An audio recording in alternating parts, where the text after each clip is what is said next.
Bonjour. Il y a longtemps que je souhaitais rencontrer une dyslexique orthophoniste. Eh bien, c'est fait. Je l'ai rencontrée, enfin, je ne l'ai pas rencontrée, mais on a communiqué longtemps par téléphone.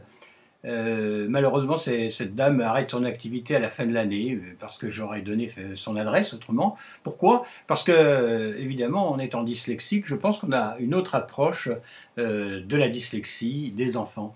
Et d'ailleurs, c'est ce qui s'est produit puisque voilà son raisonnement qui est très intéressant, et j'y avais jamais pensé. Elle part du principe que, vous savez, c'est le vieil adage, c'est dans la difficulté, très souvent, que l'on crée, que l'on trouve des solutions. C'est vrai que c'est pas tellement le cas en ce moment, mais autrement, par exemple, malheureusement, en période de guerre, c'est là qu'on est le plus inventif. Et donc, pourquoi je dis ça? Parce que elle part du point de vue que les enfants, les soutenir, les mettre en contact avec un orthophoniste ou un spécialiste quelconque, leur donner des moyens, hein. Oui, mais pas trop.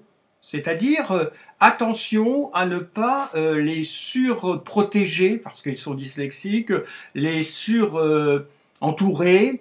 Vous savez qu'en ce moment, on est dans une société où il y a des coachings pour tout.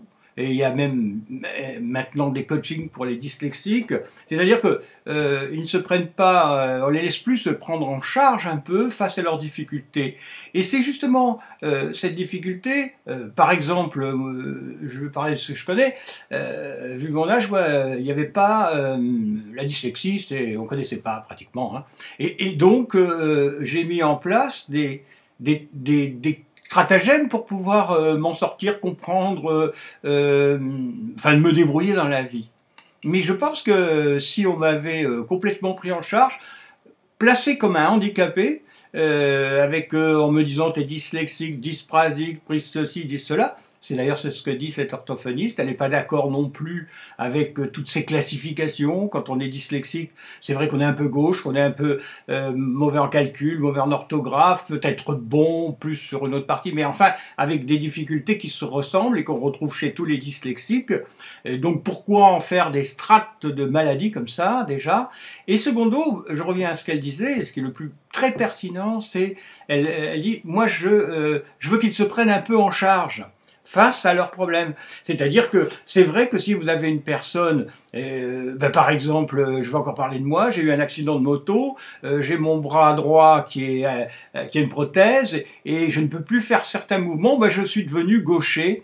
Vous voyez, j'ai pas de soutien, une canne ou autre, je suis devenu gaucher, un peu, pour pallier à cette difficulté. C'est l'esprit qu'elle veut donner.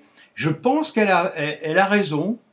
Je pense que trop d'aide, trop d'entourage. Elle est même à dire attention, c'est pas nécessaire de donner un ordinateur à un dyslexique. C'est pas ça vraiment qui va guérir. Enfin guérir, on guérit pas de la dyslexie, mais enfin améliorer très souvent ses conditions.